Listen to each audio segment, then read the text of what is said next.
Hello and welcome back. So last time we started reading 1984 by George Orwell. It's a dystopian novel set at some point in the future. And by dystopian I mean set in a very bad future. The opposite of that is a utopian future.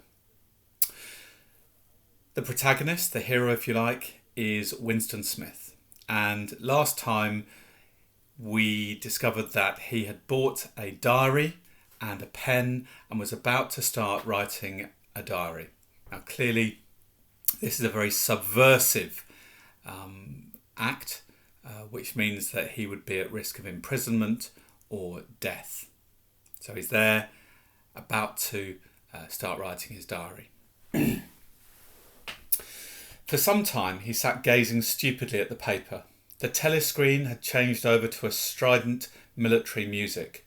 It was curious that he seemed not merely to have lost the power of expressing himself, but even to have forgotten what it was that he had originally intended to say.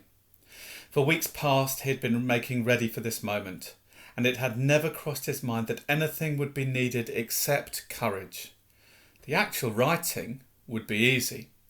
All he had to do was to transfer to paper the interminable, restless monologue that had been running inside his head literally for years. At this moment, however, even the monologue had dried up.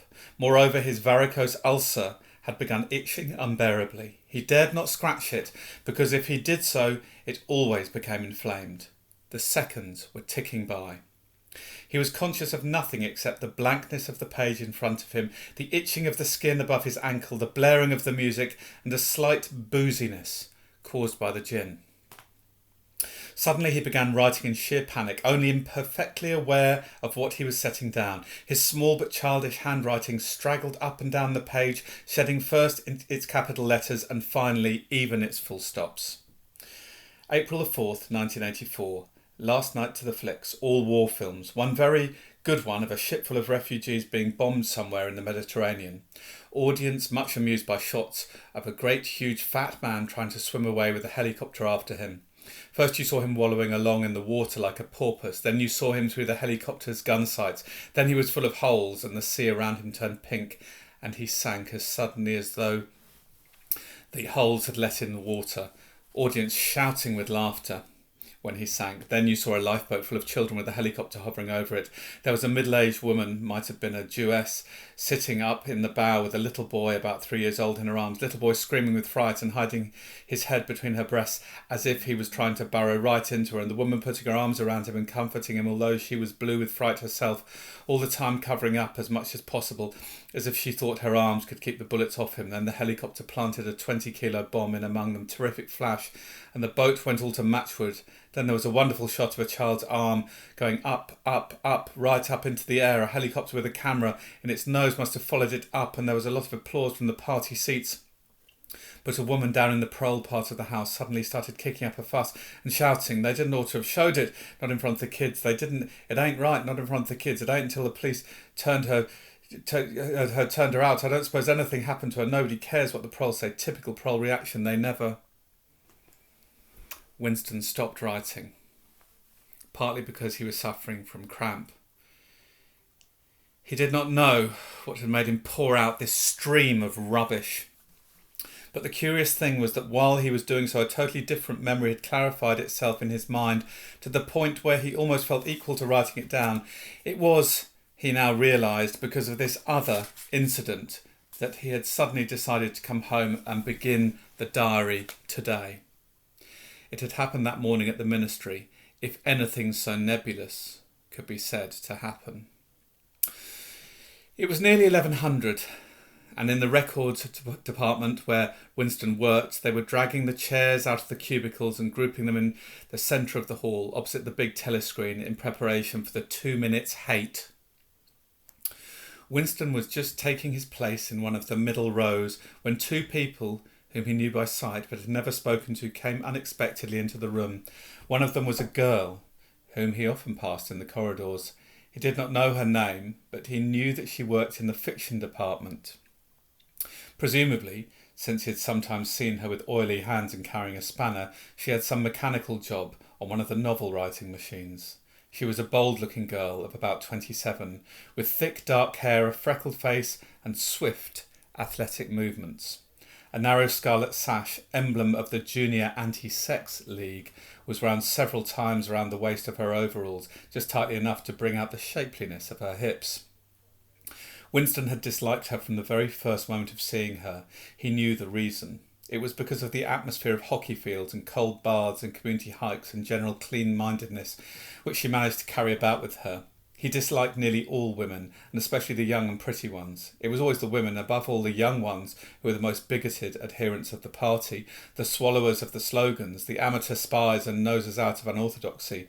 But this particular girl gave him the impression of being more dangerous than most. Once, when they passed in the corridor, she had given him a quick sidelong glance which seemed to pierce right into him, and for a moment had filled him with black terror. The idea had even crossed his mind that she might be an agent of the thought police. That, it was true, was very unlikely. Still, he continued to feel a peculiar uneasiness which had fear mixed up in it as well as hostility whenever she was anywhere near him. The other person was a man named O'Brien, a member of the inner party and holder of some post so important and remote that Winston had only a dim idea of its nature. A momentary hush passed over the group of people round the chairs as they saw the black overalls of an inner party member approaching. O'Brien was a large, burly man with a thick neck and a coarse, humorous, brutal face. In spite of his formidable appearance, he had a certain charm of manner.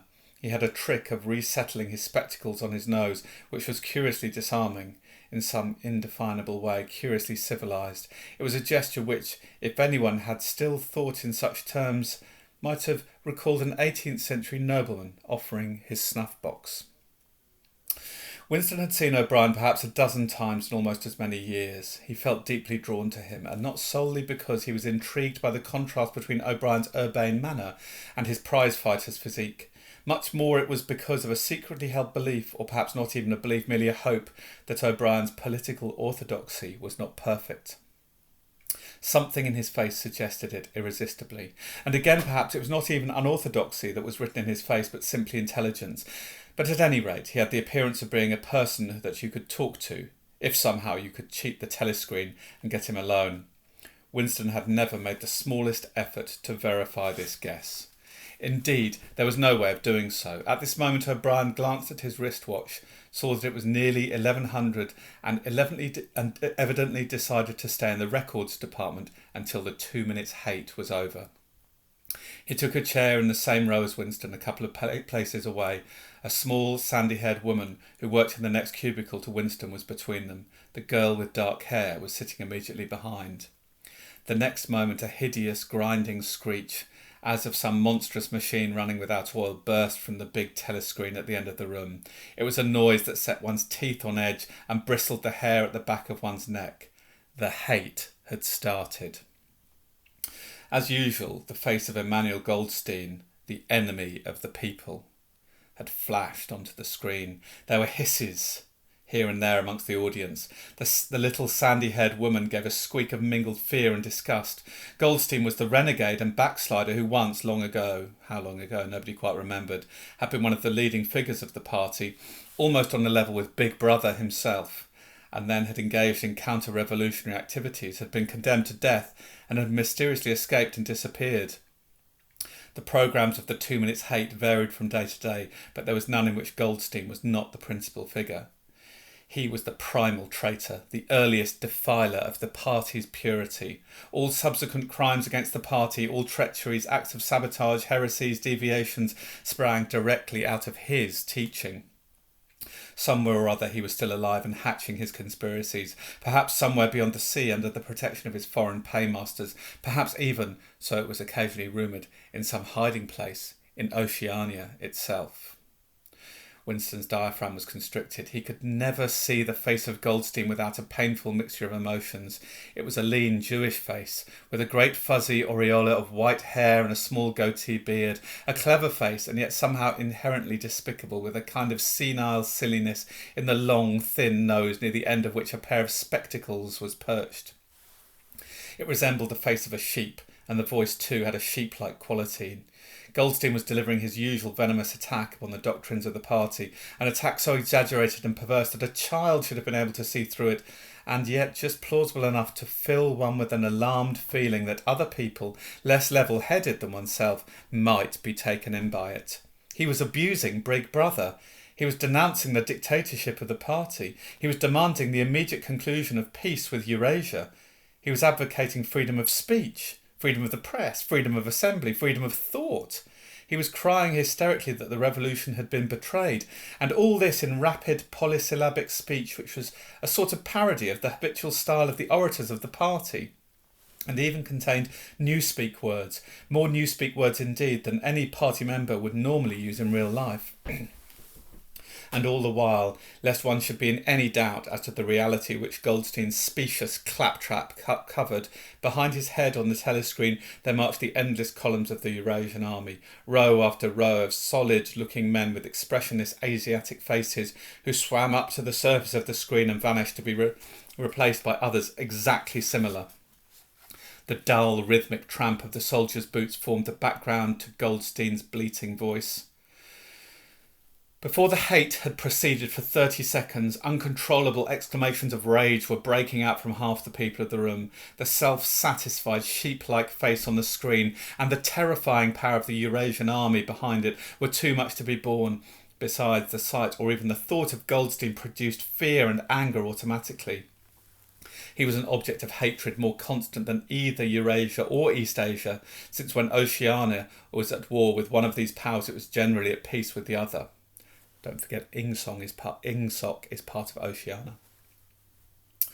But what was strange was that Goldstein was hated and despised by everybody, although every day and 1,000 times a day on platforms, on the telescreen, in newspapers, in books, his theories were refuted, smashed, ridiculed, held up to the general gaze for the pitiful rubbish that they were. In spite of all this, his influence never seemed to grow less. Always there were fresh dupes waiting to be seduced by him. A day never passed when spies and saboteurs acting under his directions were not unmasked by the thought police. He was the commander of a vast shadowy army, an underground network of conspirators dedicated to the overthrow of the state. The Brotherhood, its name was supposed to be. There were also whispered stories of a terrible book, a compendium of all heresies, of which Goldstein was the author and which circulated clandestinely here and there. It was a book without a title. People referred to it, if at all, simply as the book. But one knew of such things only through vague rumours. Neither the Brotherhood nor the book was a subject that any ordinary party member would mention if there was any way of avoiding it. In its second minute, the hate rose to a frenzy. People were leaping up and down in their places and shouting at the tops of their voices in an effort to drown the maddening, bleating voice that came from the screen. The little sandy-haired woman had turned bright pink and her mouth was opening and shutting like that of a landed fish. Even O'Brien's heavy face was flushed. He was sitting very straight in his chair, his powerful chest swelling and quivering, as though he were standing up to the assault of a wave. The dark-haired girl behind Winston had begun crying out, "Swine! Swine! Swine!" And suddenly she picked up a heavy Newspeak dictionary and flung it at the screen. It struck Goldstein's nose and bounced off. The voice continued inexorably. In a lucid moment, Winston found that he was shouting with the others and kicking his heel violently against the rung of his chair.